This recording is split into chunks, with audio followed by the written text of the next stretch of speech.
मेरे साथ कप्तान का एक जियाला, कप्तान से मोहब्बत करने वाला, इसकी बाइक को देख लें, पार्टी परचमों के साथ इसको रंग दिया गया है।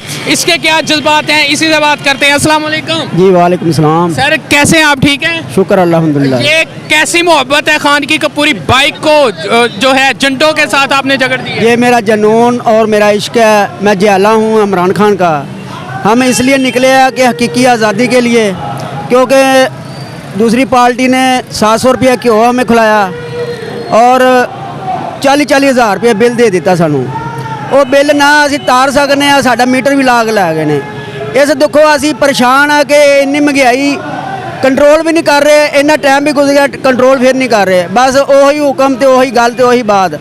असी इस करके कि कहते ने कि 3.5 साल जी हुकूमत खान ने की है ना, इन्हें हर चीज़ का सत्यानाश कर दिता, तो महंगाई करनी पई है। ये गल तुसी भी कर लो, असी भी कर लेने। मकसद गल करना 5 साल का टाइम सी, कोई कोरोना खा गया, ठीक है, कोई टाइम नहीं दिता।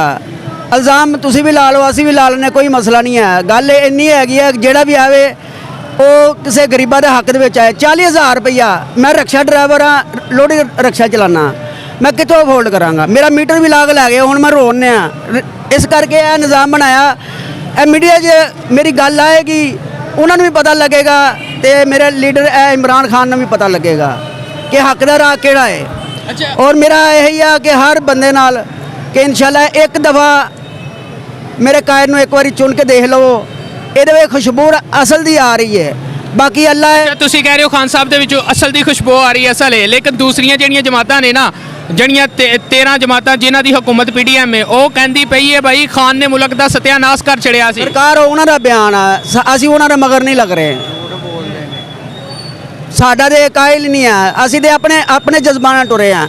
मैं इत्थे सिविल सादे कपड़े जा जांदा, मैनूं किसी ने कोई गल भी नहीं सी पुछनी। हुण हर बंदा मीडिया बंदे सलाम लै रहे, कुछ कर रहा, लेकिन मेरा एक ही मैं उन्हां नाल वादा कर रहा, मैं निकलिया अपने हक की खातर।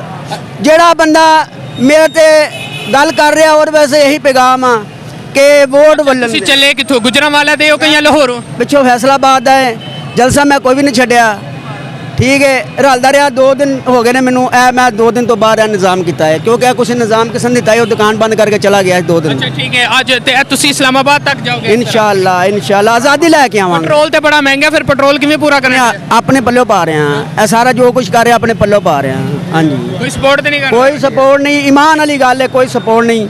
ना ही मेरा इरादा है कि मैनू सपोर्ट करे, मेरा तो अकीदा ही नहीं है। जी तो नाज़रीन, आप समाअत कर रहे थे, ये कप्तान का जियाला जो लाहौर से चला है और इस्लामाबाद की तरफ ये भी कप्तान के साथ रवां दवां है। इसका यही कहना है कि मौजूदा जो हुकूमत है उसने महंगाई इतनी कर दी है कि गरीब आदमी का जीना मुहाल हो चुका है। ये एक अलग अंदाज़ है, अलग स्टाइल है खान साहब की मोहब्बत का। और इस आज़ादी मार्च में ये सफ़र